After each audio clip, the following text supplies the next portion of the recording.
The old woman suddenly transformed into a very young, beautiful woman overnight after what she did.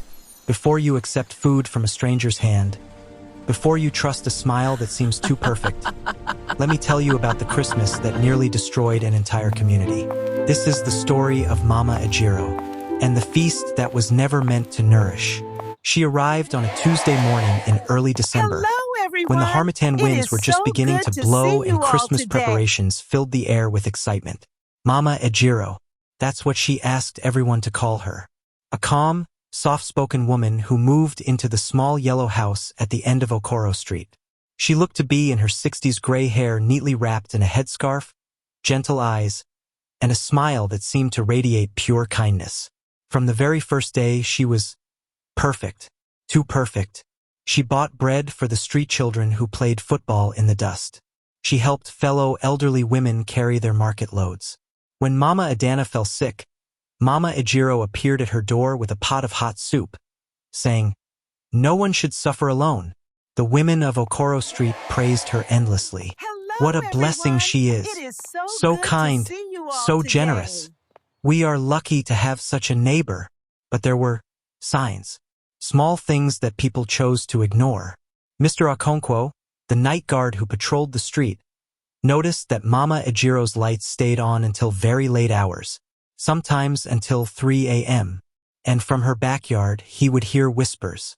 Not conversation, whispers, like many voices speaking at once, too low to understand. One night, he swore he saw her standing in her yard, speaking to a shadow that had no body. When he mentioned it to his wife, she laughed. "You're just tired, old man. That woman is harmless." Young Chitara, a curious, clever young girl who lived 3 houses down, noticed something else.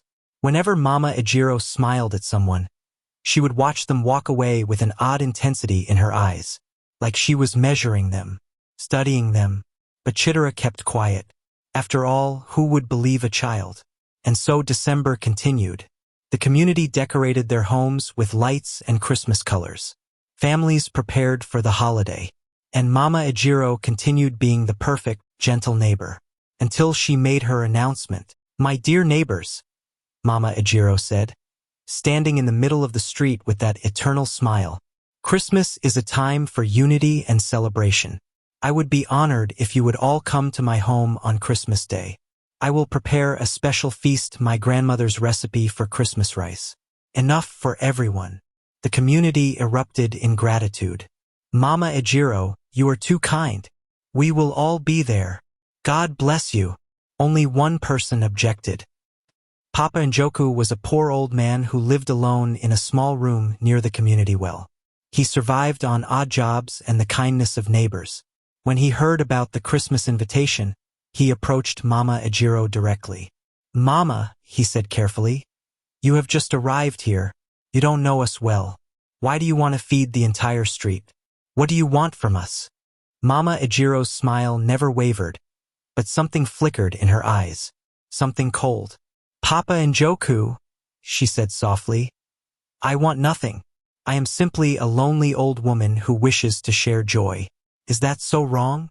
People don't do things for nothing," Papa Njoku muttered, but the other neighbors shouted him down. "Leave her alone. You're just being cruel to a kind woman, always suspicious of everyone."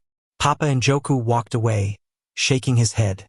But young Chitara, who was standing nearby, saw something the adults didn't notice.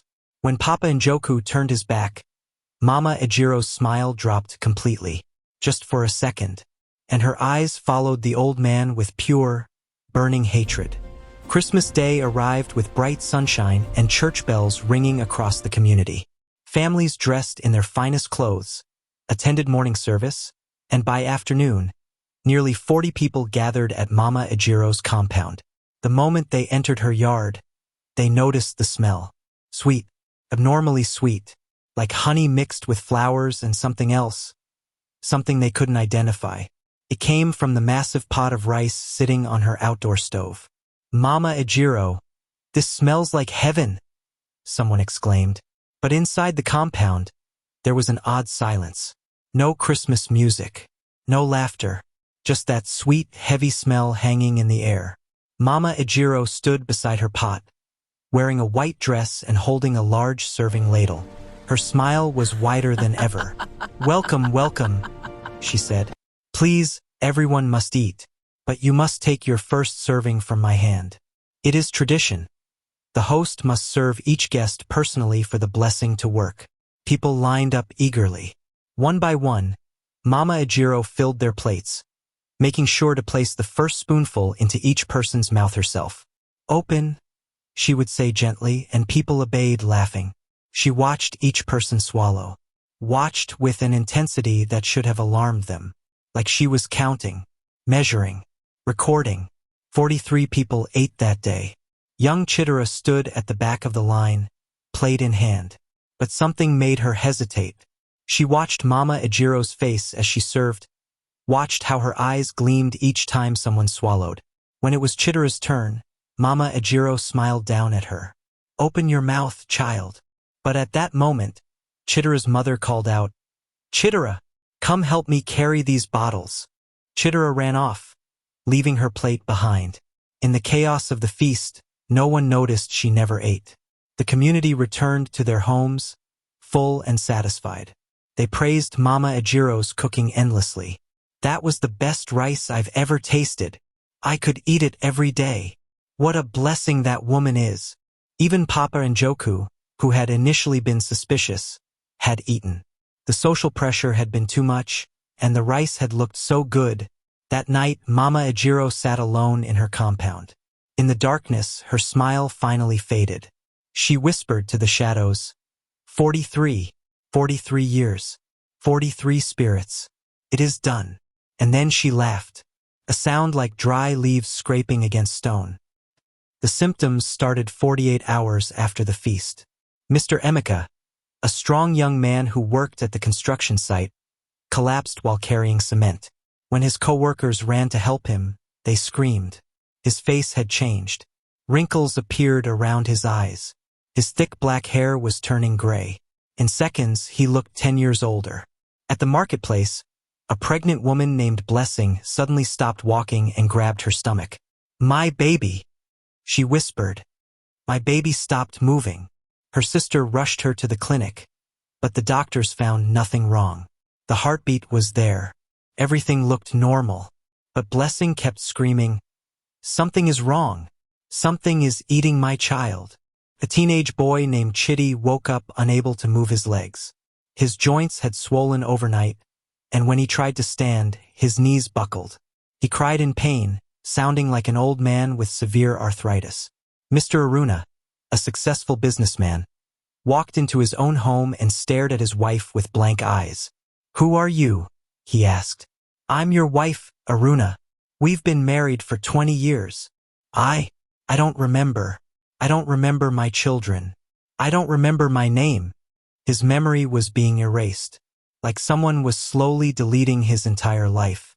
At the community church, 2 children fainted during evening service. They fell into deep comas. The pastor prayed over them, but they wouldn't wake up.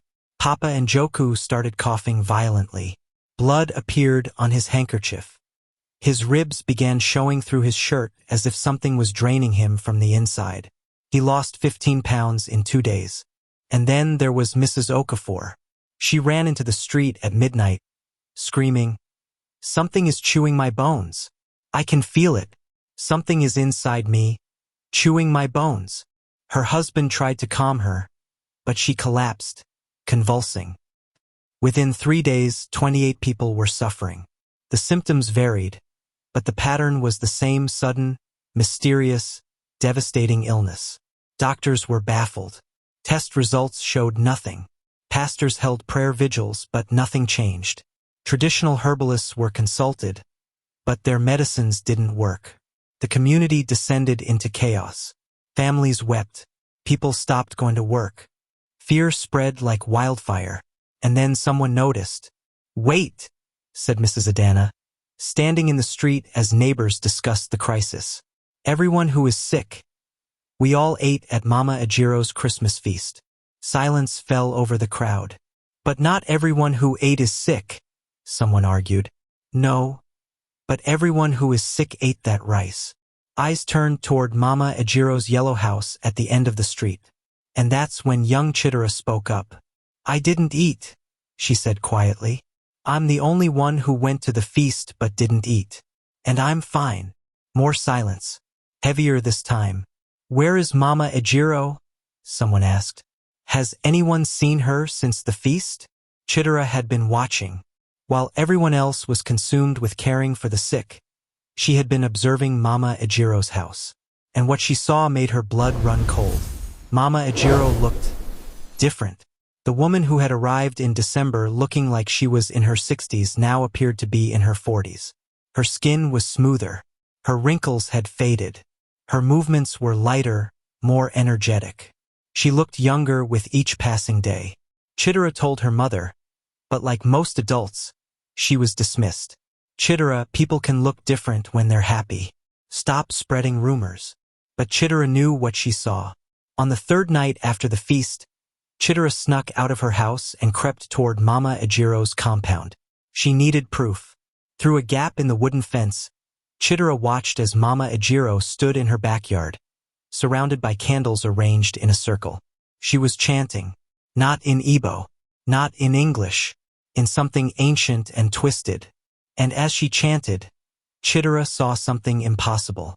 Thin streams of light like smoke, but glowing, were flowing through the air from different directions. From the homes where the sick people lived. The streams entered Mama Ejiro's body, and with each one, she seemed to glow brighter, younger. Chitara gasped. Mama Ejiro's head snapped toward the fence. Their eyes met. "You," Mama Ejiro hissed. "You didn't eat. You didn't eat." Chitara ran. She ran faster than she'd ever run in her life, her heart pounding. Behind her, she heard Mama Ejiro's voice, no longer gentle, but sharp and venomous. "Little girl, come back here. Come back." Chitara burst into her family's compound, screaming for her parents. But before she could explain, she saw Mama Ejiro appear at their gate, her face a mask of fury. Then, just as quickly, the mask returned. The gentle smile, the soft voice. "I'm sorry to disturb you," Mama Ejiro said sweetly. "Your daughter was peeking into my compound. I just wanted to make sure she's all right. Children can be so curious." Chitara's father looked angry. "Chitara, why were you spying on our neighbor?" "Papa, she's not what she seems. She's stealing people's lives." "Enough!" her father shouted. "Apologize to Mama Ejiro right now." But Chitara's mother saw something the father didn't. She saw the way Mama Ejiro was looking at her daughter. With hunger. With murderous intent. "Get inside, Chitara," her mother said firmly. Then she turned to Mama Ejiro. "Thank you for letting us know. Good night." She closed the gate before Mama Ejiro could respond. That night, Chitara told her parents everything. At first, her father didn't believe her. But her mother remembered the strange smile, the intense eyes, the way Mama Ejiro had looked at Chitara like prey. They called an emergency community meeting. Chitara stood before the gathered neighbors and told them what she saw. About the chanting, the glowing streams of light, Mama Ejiro growing younger while everyone who ate her rice grew sicker. Some people scoffed. Others looked uncertain. But then Papa Njoku, now looking like a skeleton of his former self, spoke up with what little strength he had left. "I told you," he wheezed. "I told you." "She wanted something," Mrs. Adana added. "My husband is dying. The doctors can't explain it. Nothing else makes sense." One by one, families of the sick came forward. The evidence was undeniable. Everyone suffering had eaten the Christmas rice. And Mama Ejiro looked younger every day. "She used the rice," an elder said grimly. "She used it to steal their destinies, their life force, their years." "What do we do?" someone cried. "The doctors can't help. The pastors can't help." The elder looked around at the desperate faces. Then he said the words that changed everything. "We need the Ogu Witchcatchers." They arrived at midnight. 3 men dressed in dark wrappers, their bodies marked with white chalk symbols. They carried brooms tied with red cloth, calabashes filled with protective powder, machetes carved with ancient symbols, a sacred razor wrapped in palm leaves, and a small drum covered in animal skin. These were the Ogu Witchcatchers, men trained by herbalists and spiritualists to deal with supernatural criminals. They were feared across many villages. The moment they stepped onto Okoro Street, the atmosphere changed. Dogs began barking frantically. Children woke up crying. A violent wind blew through the street, though the night had been still moments before. The lead witchcatcher, a man with scars across his face and eyes that seemed to see beyond the physical world, stood at the entrance to Mama Ejiro's compound. He began to beat the drum. Boom, boom, boom. The rhythm was slow, deliberate, and it seemed to vibrate in everyone's bones. From inside the house, a scream erupted. Not a human scream, something primal and filled with rage. The witchcatchers kicked down Mama Ejiro's door. She was inside, writhing on the floor, clawing at her skin as if something was burning her. The drum's rhythm was torturing her. "Stop it! Stop it!" she shrieked. But they didn't stop. The lead witchcatcher chanted in a language older than the town itself. His words seemed to shake the very walls of the house. The community gathered outside, watching through windows and the broken door. Mama Ejiro's face began to flicker. One moment she looked 40, the next moment 70, then 20, then 90. Her true age was impossible to determine. She had stolen so many years from so many people that her real face was lost. The witchcatchers dragged her into the compound yard.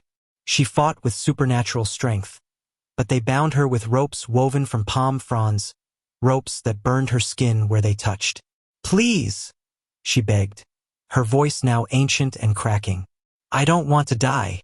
I don't want to die." The lead witchcatcher held up the sacred razor.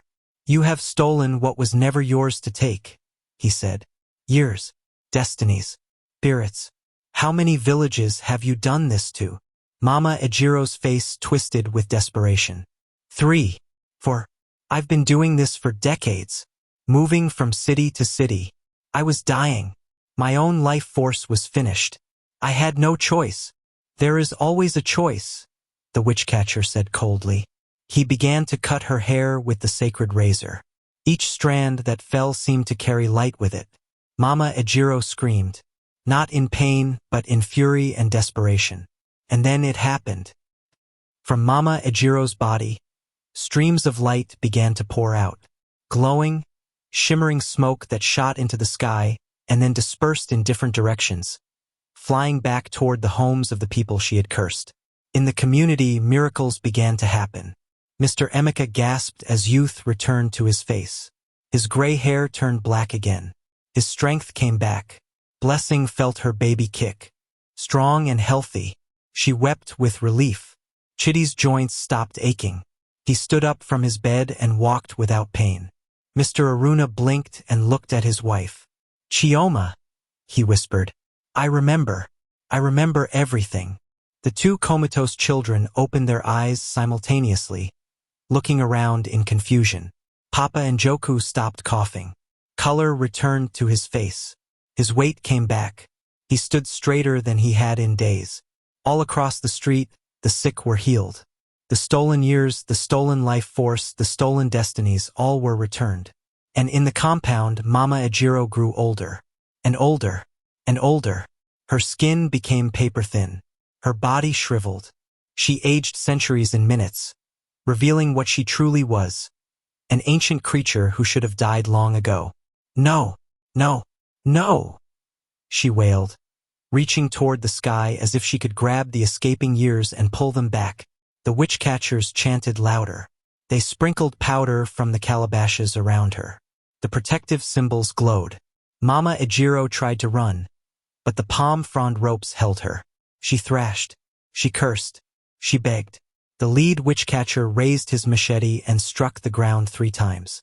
"By the earth that witnessed your crimes, by the spirits you offended, by the lives you stole, I cast you out."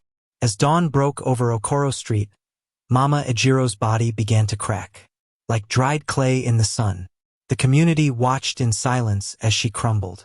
Her skin turned to dust. Her bones turned to ash. The wind carried her away piece by piece until nothing remained but a small pile of gray powder in the center of her compound. The witch-catchers bowed their heads. "It is done," the leader said. "The curse is broken. She can harm no one else." They turned to leave, but the community stopped them with gifts, money, food, cloth, gratitude for their salvation. Before he left, the lead witch-catcher spoke to the gathered crowd. "Remember this day. Remember that evil does not always announce itself with fangs and fire. Sometimes it comes with a smile, with kindness that asks for nothing, with generosity that seems too perfect." He looked directly at young Chitara. "And remember, children often see what adults refuse to believe. Listen to them." The yellow house at the end of Okoro Street remained empty for many months. Eventually, another family moved in, but they burned sage and had the compound blessed before setting foot inside. Papa Njoku lived many more healthy years, and he never questioned his instincts again. Chitara grew up to become a woman respected for her wisdom and sharp perception. And the community, they never forgot. To this day, no one on Okoro Street accepts food from strangers, no matter how kind they seem. What do you think the moral of this story is? Let me know in the comments. And don't forget to subscribe and turn on the notification bell for more thrilling tales.